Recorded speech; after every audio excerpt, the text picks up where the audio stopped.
Hi everyone, Mike the MC bringing another self-care video. Not getting lost in your troubles. Yes, I think this is a very powerful self-care video inspired by a friend after she and we were having a discussion about something that happened in the weekend. And I think the lesson here I'll share with you all is if you are on the verge of doing a bad thing or someone that you see is about to do it and you catch yourself thinking, oh, how bad can this be? In the sense that, okay, if I had committed the action but yet it didn't happen. And yet all of a sudden now I saw my weakness. And now the thing is, my friend sharing the tip with me, the most important part is that now that you can teach others what you know, you've survived the problem. Now you don't have to be like epic as far as teaching the lesson with somebody. Try to teach that lesson in a way that allows your people, your students, to listen and to understand, oh, okay, I can relate to this issue. I fell into those similar problems. Thank you for sharing that with me. I really appreciate that. Thank you for not just blasting that, like, oh, I'm wrong all the time idea in my face just to say I'm wrong.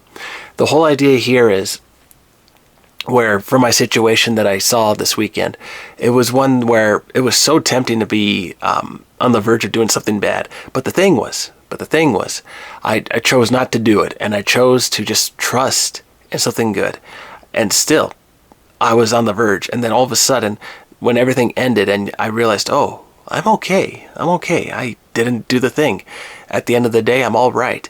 And so we were talking. And so my friend's telling me, okay, here's the thing.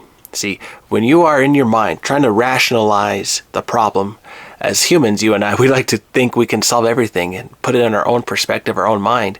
But when you are about to rationalize something for your own selfish needs, you're thinking, oh, maybe I should not have done that now that I am about to commit this. And then you're like, oh, maybe I should not have. Right. And so my friend was telling me, okay, so now that you have learned your lesson, now can you teach your children that lesson? Can you teach others that lesson from a perspective to where they listen to you? And now you're not being a discomforter, but a comforter, in the sense that you can help them and understand and relate to them and even say, okay, you still have to grow. And so if you're facing those similar challenges, you can talk to me about it and how I overcame them. And maybe you won't duplicate my mistakes. And so there are some good things right there as far as trying to help other people learn from your mistakes, to teach lessons that you've learned from the past for people who are maybe facing similar circumstances. And you think, all right, how can I convey my lessons in a way to where people will listen, they'll understand the lesson, and they'll come asking advice from me afterwards? Because that's the thing. Do we just want to send people off automatically after they graduate, right? And I think for many teachers, I think that's kind of that setting, just to where people graduate and they move on. I get that. But what about those students and people that want to have the ongoing learning, to learn more about the situation so that way they don't duplicate them, and to really learn the ups and the downs of each one? And so keep in mind, you and I can help other people. You and I can be great listeners and help other people and teach from a place of comfort.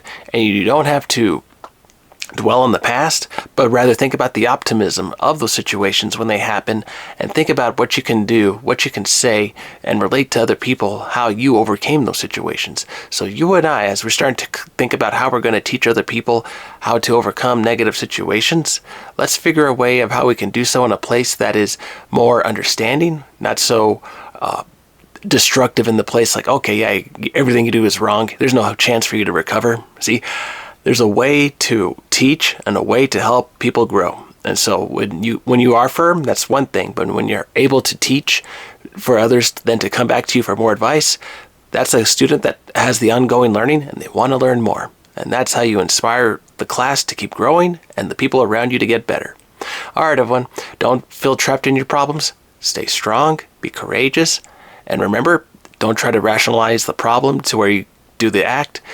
Break that, understand where you were messing up, and next time help other people so that way they don't duplicate the similar mistake that you are about to commit. So that way you can help others in the future. All right, everyone. Hope this one finds you well. Take care. Have a good one.